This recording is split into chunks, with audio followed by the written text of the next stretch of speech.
contact information in the chat. He's in the Bay Area. It's also super helpful if you put where you are located, because we are not all in the same neighborhood. We're all over Northern California, so it's super helpful. I know Jeff's in Natomas area, Sacramento, Natasha's Bay Area. Melissa and Cheryl, would you like to put in the chat where you are as well? I don't know if you've already done that, honestly. Okay, so I emailed out to you a couple of documents. One was the disclaimer or introduction from CAR about what to do with this new form. Hi, Brad, thank you. Of course. And I'm sure Brad has some comments about how to use this as well, along with the cooperating broker compensation agreement and escrow instructions. Those are going to get used more frequently, I think, and I don't have direction yet from Fathom or from the state broker on when that's going to be required, but I do know in the next 2 weeks is what I've been told, Intel Agent will have updates with all these forms in it. So you're going to start to see a little easier transaction management as far as when you have a listing and when you have a buyer broker agreement. Those documents that need to be countersigned that we usually have signed at the time with our current client, they will have a space to be uploaded as agency, but then they will be countersigned and uploaded in the contract section when you're actually in contract. So hopefully that makes sense, but I know on the listing agreement, there's still some documents like the seller's advisory that are not required, but we get them. And so we're working on streamlining that for you. You said you sent out an email. I didn't receive it. Okay, so what we need to do is email agent services and just ask them to add you to the distribution list. For whatever reason, sometimes your email may be blocking it. You might need to whitelist it. But the email I have is called teamsacramento@fathomrealty.com, and it's all the agents in my district. I don't add them. The onboarding team adds you. So I would just email agent services and ask them to add you to the Team Sacramento email. Okay. Let them know which email you want them to use, because that could be an issue too. Sometimes they get blocked. And right now my texting, my SMS capability is not there. They're working on some tech issue there. So I don't have the ability to send out a mass text right now. So email is my only way to let you know. Okay, so 4 things to know about the new broker compensation advisory form. This came out May 1st. Has anybody had a chance to read through it?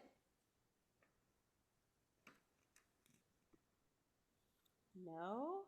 Yes, I've looked at it. Okay, does it make sense? Like, to me, it's pretty straightforward. Sure, yeah. Okay. So the thing that's always interesting is offering compensation to a buyer's broker is optional. And so how do we do that? And I know Brad came in our last meeting and let us know that with lenders, I think it's Fannie Mae, Freddie Mac, right? The GSEs all said that's not going to affect any seller concessions. You can still ask for your commission to be paid through closing. It won't affect the buyers. Yep. And that was also confirmed on the call last week with Encompass Lending and Veris Title. They talked about that same very thing. Yeah, well, I think it's important because you need to inform the buyer if they don't know that.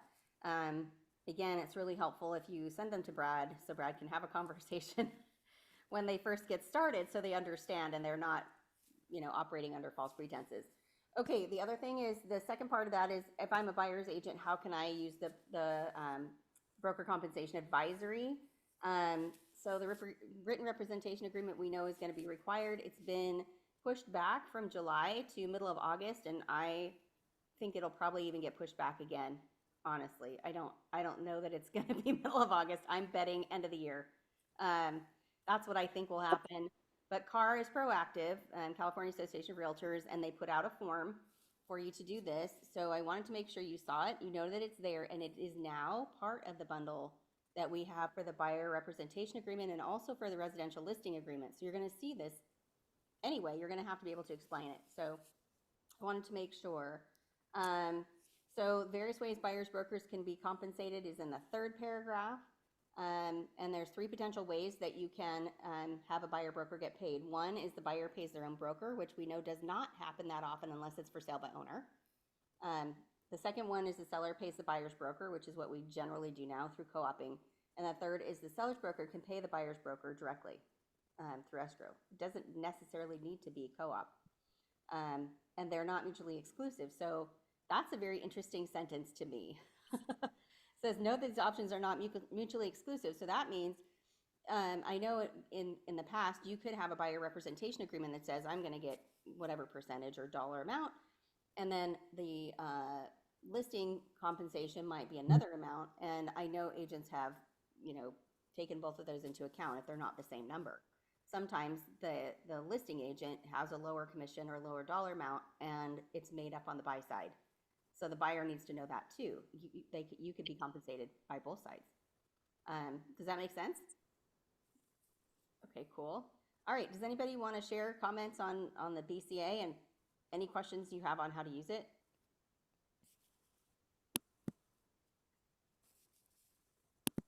No. All right, it's telling me I can't minimize my screen, so I'm just going to go to share my screen because I wanted to show you one other thing.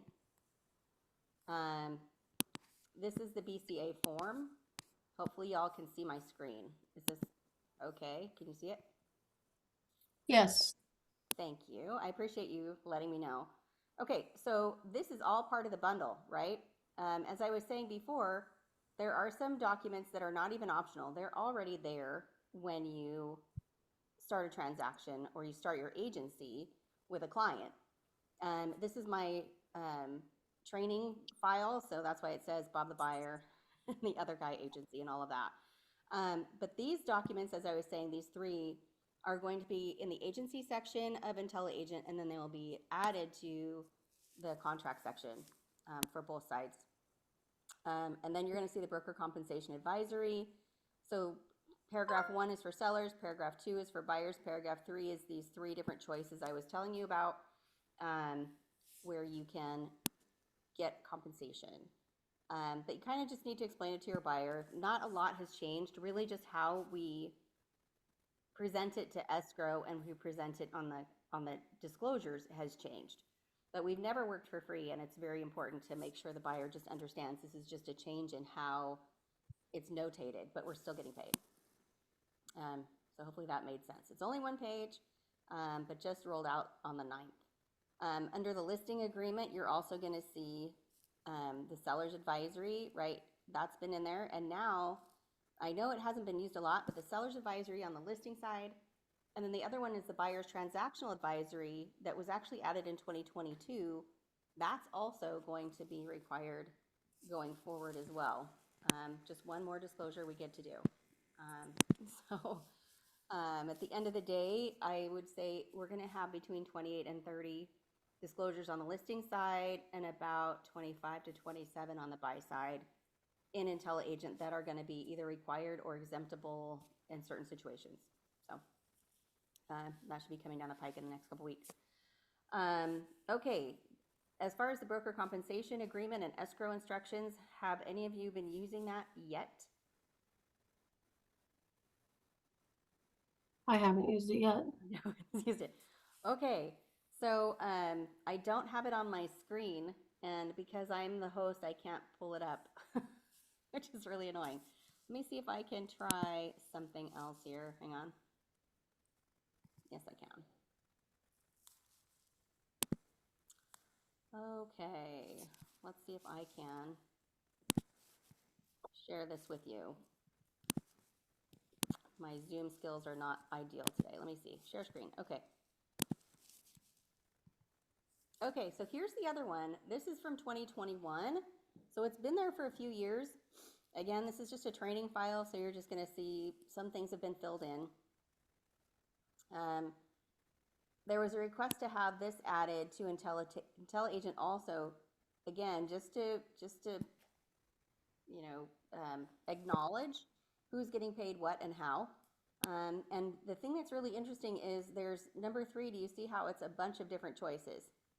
And under 3A, it's the MLS. You're confirming that. 3B is modifying it which means now maybe the buyer's going to be paying you separately also. Or the third is that the cooperating broker is not a member of MLS or the reciprocal broker, and then how to fill all that in. It does also bundle in their short sale compensation. We don't have a lot of that activity, so I'm not going to cover any of that. Number 4 says that it's not listed with any MLS. So this is that SELM, right? So the seller is elected not to list it with an MLS, but you still need to have some way to show what the compensation is going to be. So that's in here. Selling to a tenant is in here. And then there's some instructions here to the escrow holder. Whatever you do on this form, it's going to need to be signed by the broker or by the office manager, which is me. So you have to be careful. There's management approval is required. So under 3B, C, or 4 or 6, any of those choices up here, which have to do with not the regular compensation co-op activity, needs to be signed off before you send everything, or when you send everything to escrow, okay? So you're going to see a couple of things there too. And I just put a note in here. If paragraph 3B is checked, then the commission stated the MLS is reduced and it needs to be signed by the office, okay? So anytime you're reducing commission, generally that is there. Okay, so if you haven't seen this form, print it out, take a look at it. I actually have it in an email for you with, I'm sending you out the residential purchase agreement as it is today, the listing agreement as it is today with these additions, the BCA form and this CBC form we just took a quick look at, so that you can kind of see how these are all going to work together when you're doing a transaction. Because you're going to need to know how all these forms work before you get in front of a client. So take a look at it. If you need further instruction on that, I would go take a look at CAR. They usually have an explanation for each form and how to fill them out and when they're needed. So hopefully that made sense. Brad, do you have anything you might want to add on this topic? No, I mean, not fully. The only thing I would say is, it's just great to be able to, run through, understand the form, understand what sections are, meaning what, and then that allows you to have dialogue, with the clients. Yeah. And the more dialogue you're having, you're just setting that expectation up front, and then you're going to eliminate any issues or challenges on the back end. Yeah, agreed. That's why I wanted to bring it to your attention, because if you didn't do a transaction last week and you weren't into zip forms last week, you wouldn't know this is there necessarily. So I'm just trying to arm you with information so that you can inform your buyer as well, or your seller, that this is now part of the transaction. So for this week, if you're starting a new transaction, please use the updated forms. Do not use the ones that are the downloaded desktop version of zip forms. Please use the online version of zip forms, because those are the only ones that are going to be up to date all the time. And that's super important. I don't want you using outdated forms that might get you into some trouble. So make sure you're using the online version. That's pretty much it. I just want you to know that these are there. I want you to read through it, and any questions you have, we can chat about it. But I think it's pretty straightforward. You just really need to know how to share the information with your client and let them know that it's really not a change in how we've done business. It's more a change in how we acknowledge what's happening, really. Okay. Does anybody else have anything they want to chat about today before we wrap it up? I know this was a short meeting, but I really just want you to take a look at these forms and see how this all works together. Small group today. Quiet group today. It's a quiet group today. Hey, Brad, I think I text you something over the weekend, and thanks for responding. I appreciate that. So I think I just want to give you a quick context where that came from. So I was just having this Mother's Day going on with my other friends, and then they were asking like and it's unfortunate that the agent that they were working with, they didn't give this upfront, like how much monthly they can afford for any home. So in his mind, he was in impression that he could afford a home between 1 million to 1.2 million, and then he have 100K upper ceiling, which is like 1.3. And I asked him like, how did that come from? and he was like, he just got from the pre-approval later, right? And then I was like, do you know like how much monthly you can afford based on your income, gross income between you and your wife, so Yeah. that so then he was asking me like, how would he know like how much max he can go, like on rate. Honestly, I appreciate it because it's a great question, and I understand where you're coming from. It honestly comes from the communications. Because especially when you get into some of those homes, they're behind gates, which means HOAs come into play. Maybe they have Melloru's, so the taxes are different, and depending on each home, that payment that they have gross, that they're qualified on could be drastically different from one house to another. And so that's why we usually then will use the approval letter, because that'll have the parameter of what the payment will be, so that then each of those homes are different. But that's where it just comes into communication between essentially the agent and myself, right? So if this was your client, it would be, hey, we're looking at this home. It's you communicating to me that, hey, this one has an HOA. What does that do to the payment, or what does that do to the qualifying? Or this one has the Melrose. The other part of it too is that some lenders don't do this, but I will. Is I'll put together a sample cost sheet, and it'll show the monthly payment, the closing costs, and everything. But when I do that, I do a sample initially for the buyer consultation, and then as they're looking, and if they're looking to write an offer with you, then I will pull together one of those based on the property. So I'll pull the listing myself and look at it as well to prevent any surprises of that nature. Now, a large part of the time, that communication isn't had because it depends on the area. Some areas are very straightforward, and all the properties are basically the same. But you get into some others, and especially in the higher prices, if they're not.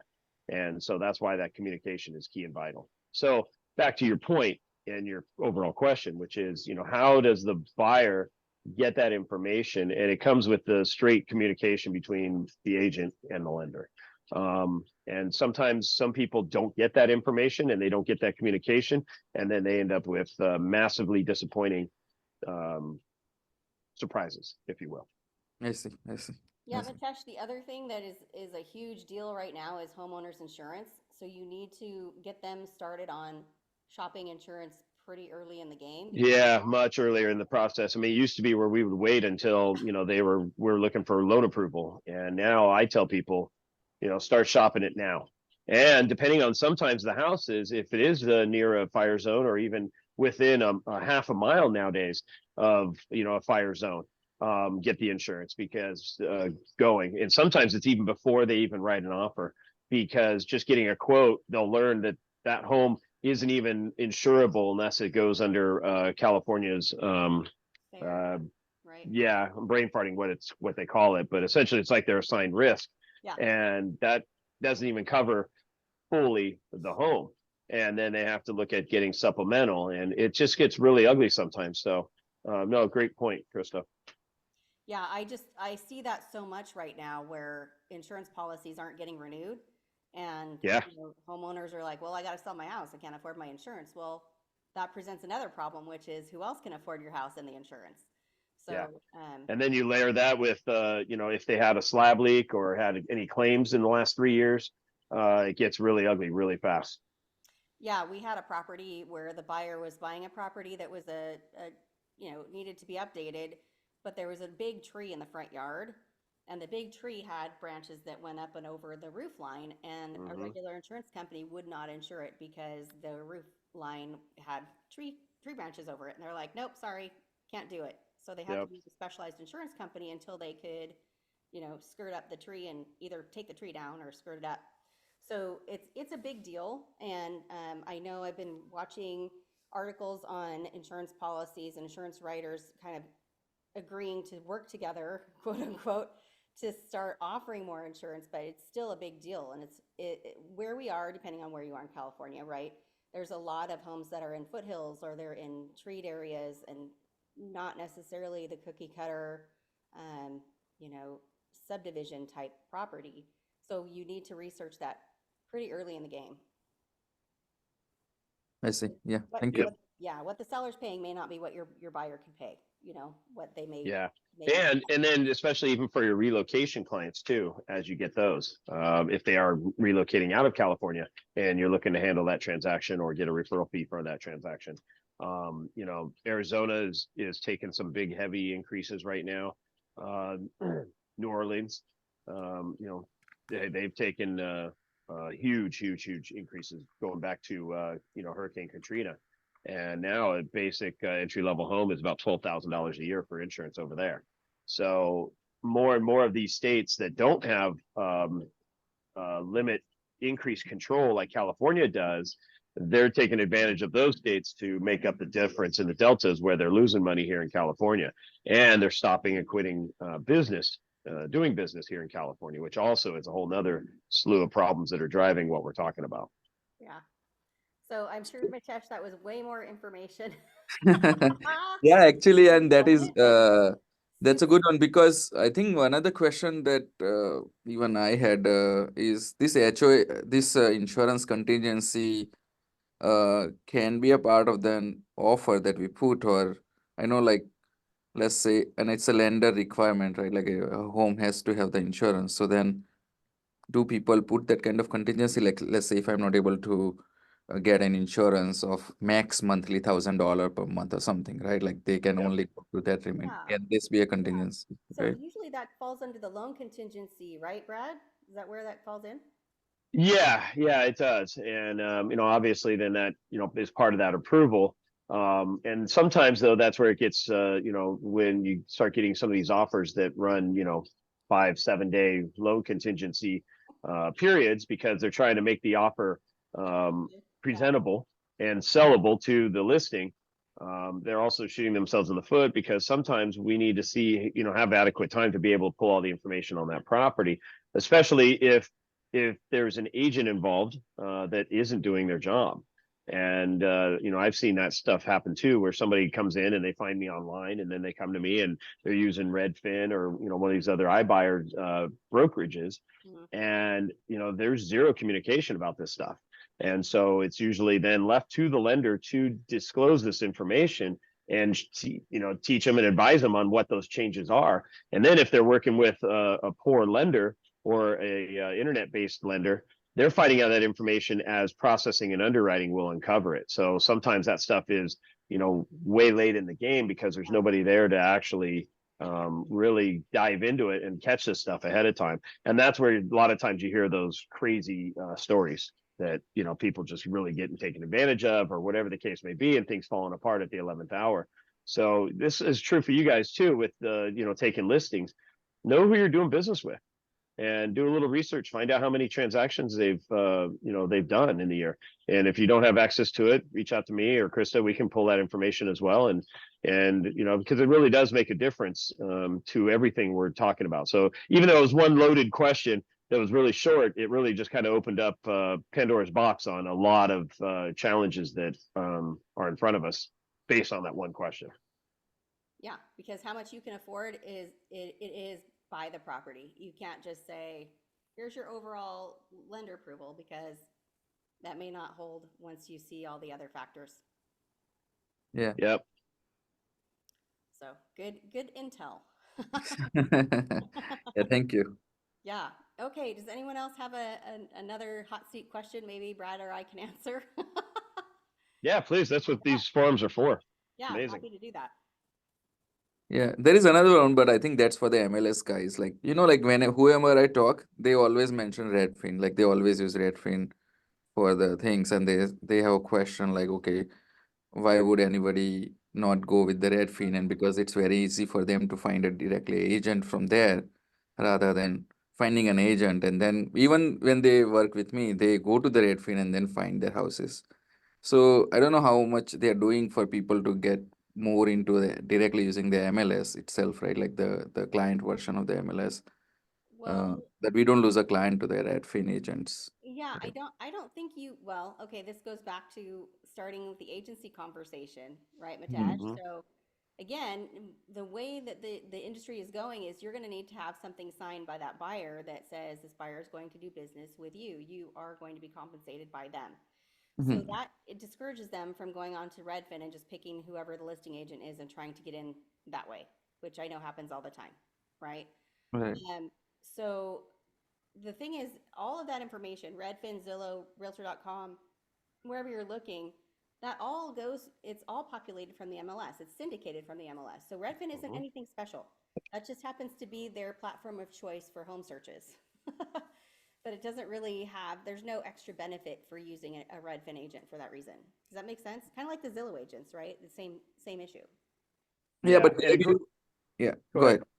No, their view is like Redfin is more user intuitive to search and then go over. So they sometimes ask a question, why would I directly not go to Redfin and search for houses or something rather than going through the MLS and you, right? Like because Redfin is already pulling all the data and then I don't have much counter for that. Yeah. No, Yeah, they can search however they want, honestly. I set them up on a home search, which is what you should be doing through the Mm. Metro list or whatever your MLS is.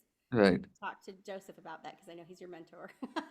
Yeah. So use the MLS. I think it's MLS listings where you are.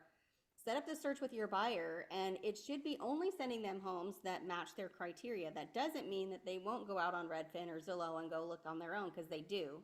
I've had clients send me stuff from Zillow, and they're like, "Hey, what about this house? It didn't show up on your search." Well, there's a reason why, and that's the short of bedroom, short right. of garage, whatever the case may be, that Yeah, wasn't in the search parameters. exactly Absolutely. right. So they will Yeah, pull houses that didn't match what they asked for, and that's fine.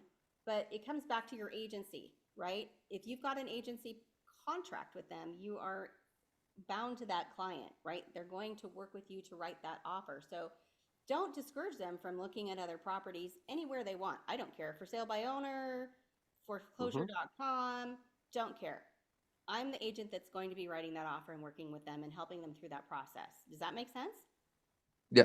Okay. Well, and to further explain I think Mitesh is where you're struggling is, because you're right, people are using Redfin, and so you might get that question. And I think one way to really cover that objection is to tackle it before it becomes topic from them. Right. Make it a topic from you. And so what I mean by that is that to exactly Chris's point, right? Talk to them and say, hey, I know you're going to be using the internet. There's a lot of false information. There's also a lot of good information. So what is it that you typically ask them? What is it that you typically use for a platform? And most of the time they will say Redfin, right? Because I'm just as Yeah. guilty of it. Yeah. And that's where you say, you know what? Redfin is an amazing platform. It's very user friendly, which is why a lot of people love it. But also keep in mind that for their agents and their people that are part of that, they spend so much money on their user friendly and the internet that they don't train their people properly. And then you can circle that right back into one of the scenarios that we're just speaking of, which is, that they're just going to give you a payment, give you an approval price, but that really doesn't mean that that works for every property. And there is a lot of handholding that goes into their care and what you do that's different from what they do. And so essentially now you're covering that objection. You're also giving them the tool to be able to utilize it, but also explaining why they shouldn't be going through that brokerage and why they should be coming to you ultimately. Right. I mean, it's a tool, right? And just like Zillow's a tool. I'm a Zillow user. I never go on Redfin, but I go on Zillow. I get Zillow And updates for that's it. property. Everybody has their own little, Yeah. Yeah, and that's fine. And niche. yeah, and I think it's smart to call it out. Like I said, when you're establishing agency and say, hey, look, you can show me anything you want to show me as far as houses go. There's when we start the search, you can set up that with the parameters that they want, but there will be properties that they find that are outside that box. And that's Mm. great. I'm happy to show you anything, right? But there's a reason why you're not going to want to push work with a Zillow agent. For Mm. like Brad was saying, they're going to push you through the little meat grinder of the process there, but it's not going to be the same service that you could give most likely as far as, showing properties, getting them pre-qualified, working with a lender, kind of doing the hand holding that goes with and guiding them through a process that you're not going to get from whoever answers the phone at Zillow or Redfin. I see. Yep. And Okay. even setting up that search, to what Chris was saying, by explaining to them that, hey, I'm going to set the search up based on the parameters that you give me thus far. But that doesn't mean that there's not properties that are going to fall in that. Now, I can then select other parameters, but then you're going to get blasted with a bunch of properties that you don't like or that you don't want to see. So you know, and that's why they're coming up with things to you, because they are using Redfin, where they're laying in bed, you know, that hour before they go to bed, and they're just laying there and they're just swiping, right? Because they have the time to do that. You don't. So that's why it's a great tool, but it's also, you know, accompanying your search. And that's, I think, the biggest thing is that the more you get in front of them ahead of time to explain these things, so that they're not questioning you and thinking you're not doing your job, you know, you're telling them that, hey, this just complements what I'm doing for you. And that helps to differentiate what you do versus what some of their people do, because of what their people do, and any of them, right? Whether it be Zillow or Redfin or Realtor.com or any of them, you know, they're all going to be an internet-based person that isn't going to give them more than the time of day. And Yes. like I said, everything populates with MLS. They're all syndicated from the same database. It's all the same information. Yeah. So Yes. hopefully Yeah. that makes sense. Yeah, I think that's what I'm telling them. It's always coming from the MLS. Mm-hmm. Yeah, but then I think I also tell them MLS we sometimes get. Is there a possible that some listings are only specific to MLS and not on Redfin, right? Like maybe is there somebody list a property which they keep it only to MLS? Only a pocket listing that I'm aware of. Hmm. Krista, do you know? Yeah, I think I think it's all intertwined now. I don't think you can do that. There's a form, Mitesh, that you can use. It's called the numbers or the letters are SELI. So the SELM is the seller's election to limit the MLS information. They don't want their property on the MLS either at all. So it's going to be an off-market listing or something like that. And there's a second one called SELI, and that says, I don't want this information put out to third party. It can't be syndicated. So there is a limitation for that. I don't know. I think the SELI has more to do with statistics once the house is closed. I don't think it has anything to do with getting it syndicated. I think once it's in MLS, it goes out. I don't think there's a way you can stop it. I see. Yeah, I see. because they're all those services, they're all paying for each MLS. I mean, they pay big money to have those connections. I see. Yeah. But all good information and good questions. Yeah, thank you. I hope that makes sense. I know there's a ton of different forms out there, like so many forms. And I was talking to compliance this weekend. He's like, you guys have so many forms. And I was like, this is the tip of the iceberg, my friend.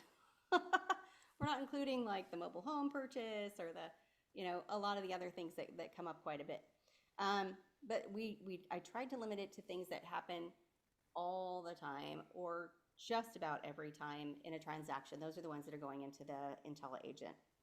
Okay, so I'm super excited about that actually, because you will have to upload very few custom documents unless you have a specialized transaction. So that'll be good. Okay, any other hot seat questions before we wrap it up for today? No, thank you. Yeah. Okay, all right, good deal. I missed here last week. Do you have a recording of it? Last week I was not here, so we did not have. Okay. Tom. Okay. So Okay. yeah, there was nothing to miss. All caught up. Okay, I'm going to stop recording this one as well. Chat in there. Let's see.